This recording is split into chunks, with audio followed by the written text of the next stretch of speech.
नमस्कार, live news Delhi में आपका स्वागत है। मैं हूं आपके साथ मानसी त्यागी। देखते रहिए लाइव न्यूज दिल्ली। मकान वही सूरत नई के तहत दिल्ली के शेख सराय फेज 2 के डीडीए पॉकेट का हाल बताया जा रहा है। यहां की आरबीडब्ल्यूए 3 साल पहले ही रीडेवलपमेंट के लिए काफी कोशिशें कर चुकी है, लेकिन डीडीए का रवैया इस काम को आगे बढ़ने नहीं दे रहा है।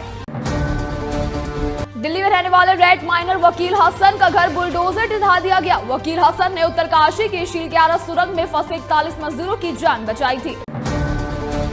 पश्चिमी दिल्ली के इंद्रपुरी इलाके में कुछ नाबालिगों के बीच मामूली बात को लेकर झगड़ा हो गया। झगड़े में 15 साल के नाबालिग की चाकू गोदकर हत्या कर दी गई। दिल्ली में बुराड़ी के चंदन विहार इलाके में पुलिस ने छापेमारी कर 1 दर्जन से ज्यादा नाइजीरियन को हिरासत में लिया है। दरअसल वेस्ट कमल बिहार में 24 फरवरी को एक मकान में ब्लास्ट हुआ था, जिसमें 2 नाइजीरियन की मौत हो गई थी।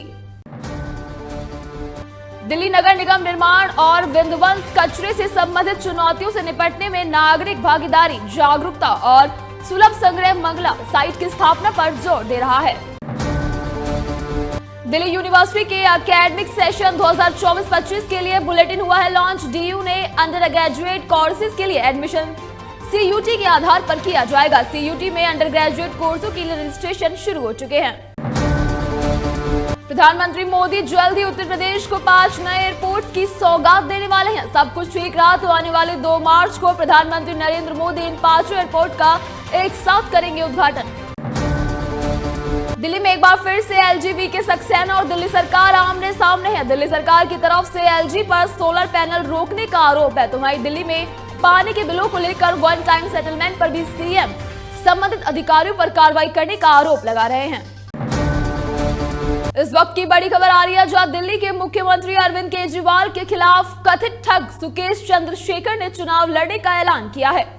सुकेश इस समय दिल्ली के मंडोली जेल में बंद है। उन्होंने कहा है कि वो दिल्ली के मुख्यमंत्री अरविंद केजरीवाल के खिलाफ निर्दलीय उम्मीदवार के रूप में चुनाव लड़ेंगे। इसी के साथ आपको बता दें कि 200 करोड़ रुपए की रंगदारी मामले में मुख्य आरोपी चंद्रशेखर ने फिर से सीएम अरविंद केजरीवाल को 3 पन्नों का एक पत्र लिखा है, जिसमें उन्होंने उनके यानी कि केजरीवाल के खिलाफ निर्दलीय प्रत्याशी के रूप में चुनाव में मैदान में उतरने की बात कही है। तो इसी की बात ये सुकेश चंद्रशेखर ने केजरीवाल को लिखे पत्र में कहा, मैं आपके सभी प्रस्तावों को अस्वीकार करता हूं और मुझे आपकी धमकियों की भी परवाह नहीं है। मैं एक स्वतंत्र उम्मीदवार के रूप में आगामी विधानसभा चुनाव में दिल्ली में आपके ही निर्वाचन क्षेत्र में आपके खिलाफ चुनाव लड़ूंगा। चंद्रशेखर ने दावा किया है कि केजरीवाल ने संभवतः राजनीतिक लाभ के बदले में उनसे सीएम और उनके सहयोगियों के खिलाफ बयान और शिकायतें वापस लेने के लिए कहा है। हालांकि चंद्रशेखर ने अरविंद केजरीवाल के कथित भ्रष्टाचार और दबाव की रणनीति की आलोचना करते हुए सच्चाई और ईमानदारी के प्रति अपनी प्रतिबद्धता जताते हुए इन सभी प्रस्तावों को अस्वीकार कर दिया है। पत्र में महाठग ने आरोप लगाया है कि केजरीवाल और उनके सहयोगी भ्रष्टाचार में डूबे हुए हैं। उन्होंने कहा कि इससे पता चलता है कि उनकी कानूनी परेशानियां आसवन है, जबकि सलाखों के पीछे से उनकी संभावित उम्मीदवारी का मजाक उड़ाया जा रहा है। पत्र में अरविंद केजरीवाल को भ्रष्टाचार के आरोपी का सीधे सामना करने की भी चुनौती दी गई है, जिसका अर्थ है कि प्रवर्तन निदेशालय यानी कि ईडी के द्वारा जांच कराने में उनकी अनिच्छा अपराध बोध को दर्शाती है। चंद्रशेखर ने केजरीवाल उनके सहयोगियों के कथित कुकर्मों को केंद्रीय जांच ब्यूरो यानी कि सीबीआई के सामने उजागर करने का वादा किया है। उसने पत्र में कहा है कि केजरीवाल जी, मैं आपको दिखाऊंगा कि आपके तथाकथित महाठग को अपने निर्वाचन क्षेत्र और पूरी दिल्ली के लोग कितना प्यार करते हैं।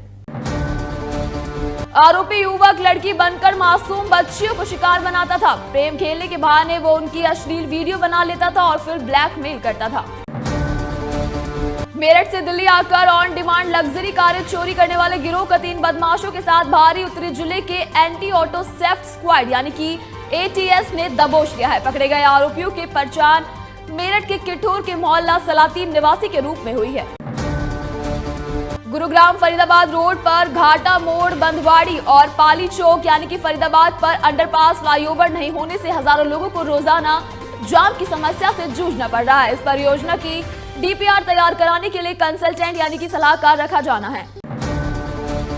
इंदिरापुरम, कौशाम्बी और लिंकर रोड थाना पुलिस ने 4 तस्करों को शराब और गांजे के साथ पकड़ा है। चारों के पास गांजा और गैर प्रांत की शराब बरामद की गई है। अनंत अंबानी और राधिका मर्चेंट के प्री वेडिंग फंक्शन में शामिल होने के लिए रणबीर कपूर और आलिया भट्ट अपनी बेटी राहा को लेकर पहुंचे हैं। इस मौके पर कई झलकियां सामने आई है।